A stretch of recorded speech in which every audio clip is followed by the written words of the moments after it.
महाराष्ट्र की करते हैं, जहां की धरती से प्रधानमंत्री नरेंद्र मोदी ने वोट जिहाद को लेकर करारा प्रहार किया। प्रधानमंत्री नरेंद्र मोदी ने जनता से ये सवाल पूछा कि आपको वोट जिहाद चाहिए या राम राज्य, ये आप खुद ही चुनिए। दरअसल प्रधानमंत्री नरेंद्र मोदी ने बयान इसलिए दिया क्योंकि पुणे में मुस्लिम पर्सनल लॉ बोर्ड और कुल जमाती संगठन ने मुसलमानों से मोदी के खिलाफ वोट करने की अपील की है। पीएम मोदी ने इसके लिए विपक्ष पर निशाना साधा। पीएम ने कहा कि हताश और निराश विपक्ष अब वोट जिहाद की अपील कर रहा है। बीजेपी इसकी शिकायत चुनाव आयोग से भी करने वाली है। दरअसल महाराष्ट्र के डिप्टी सीएम देवेंद्र फडणवीस ने भी आरोप लगाया कि कांग्रेस शरद पवार और उद्धव ठाकरे की शय पर ही मुसलमानों से वोट जिहाद की अपील कर रही है। इसी बीच जमात के प्रोग्राम का वीडियो भी सामने आ गया, जिसमें मुसलमानों से यह अपील की जा रही है कि वो उद्धव ठाकरे की पार्टी को वोट करें, शरद पवार की पार्टी और कांग्रेस के उम्मीदवारों के लिए वोट करें। बाकायदा मंच पर उन उम्मीदवारों के नाम तक पढ़े गए जिनके लिए वोट जिहाद की अपील की गई है। और इसके अलावा सबसे पहले हम आपको पुणे के उस प्रोग्राम का वीडियो दिखाते हैं जिसमें ये अपील की गई, जिसमें यह कहा गया कि उद्धव ठाकरे की पार्टी कांग्रेस और शरद पवार के उम्मीदवारों के लिए मुसलमान वोट करें। सिर्फ एक निशाना बनाएं, दिल्ली की सरकार को जो कैंडिडेट हरा सकेगा हम उसको वोट देंगे, वो हमें अच्छा लगता हो या न लगता हो। हमारा निशाना हमारा लोकल कैंडिडेट नहीं है। हमको ये देखना है कौन सा कैंडिडेट दिल्ली की मौजूदा सरकार को बदलकर थोड़ी गनीमत सरकार वहाँ पर ला सकता है। और हमको जालिमों को रोकना है, जालिमों को जुल्म से रोकना है। और ये बताने की ज़रूरत नहीं है कि सबसे बड़ा जालिम कौन है। कुल जमाती तंजीम ने ये फैसला किया है जिसमें पूना शहर से जनाब रविंद्र धंगेकर, शिरूर कॉन्स्टिट्यूंसी से जनाब अमोल कोल्हे साहब को कि हम हिमायत करते हैं। इसी तरीके से बारामती कॉन्स्टिट्यूंसी से हम मोहतरमा सुप्रिया सुले की हिमायत करते हैं। मावल कॉन्स्टिट्यूंसी से मोहतरम जनाब संजोग वाघेरे की हिमायत करते हैं। तो जिन नेताओं के नाम मंच पर पढ़े गए, जिन नेताओं के पक्ष में मुसलमानों से वोट करने की अपील की गई, उसमें से एक लोकसभा क्षेत्र बारामती भी है, लेकिन बारामती में अब वोट डाले जा चुके हैं।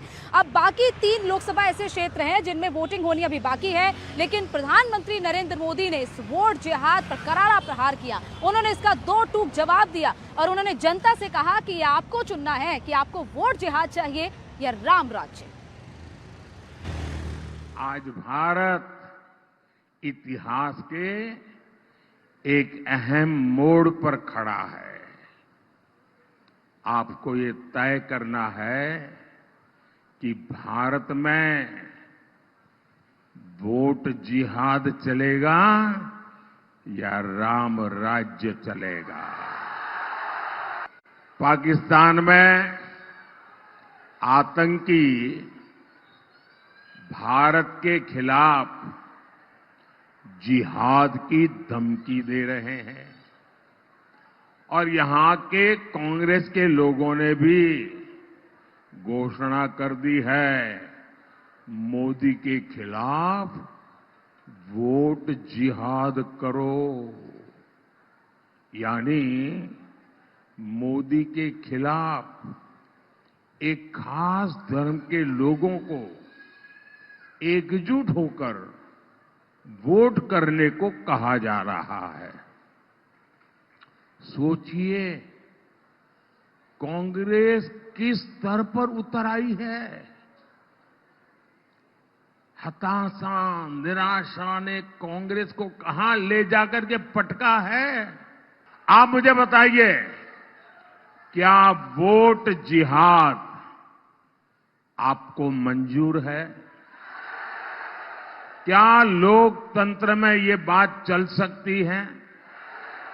क्या भारत का संविधान ऐसी जिहाद के लिए अनुमति देता है? तो पहले उत्तर प्रदेश और अब महाराष्ट्र, मुस्लिम पर्सनल लॉ बोर्ड और कुल जमाती संगठनों ने जहां वोटिंग से पहले महाराष्ट्र में मोदी को हराने की बात की है, अपील की है, वहीं महाराष्ट्र के डिप्टी सीएम देवेंद्र फडणवीस ने भी इस पर सवाल उठाया। इंडिया टीवी से बातचीत करते हुए देवेंद्र फडणवीस ने कहा कि चुनाव आयोग को इस बात पर एक्शन जरूर लेना चाहिए। कांग्रेस और इंडिया अलायंस, मतलब कांग्रेस, उद्धव ठाकरे और शरद पवार जी, इनके लिए सीधे मस्जिदों से वोट मांगे जा रहे हैं। और सीधे सीधे मस्जिदों में मुस्लिम समुदाय को बुलाकर कैंडिडेट का नाम लेकर इनको वोट देने का तय हुआ है, आप इनको वोट दीजिए, यह कहा जा रहा है। ये कौन सा सेकुलरिज्म है? और साथ में ये भी कहा जा रहा है कि वोट जिहाद कीजिए।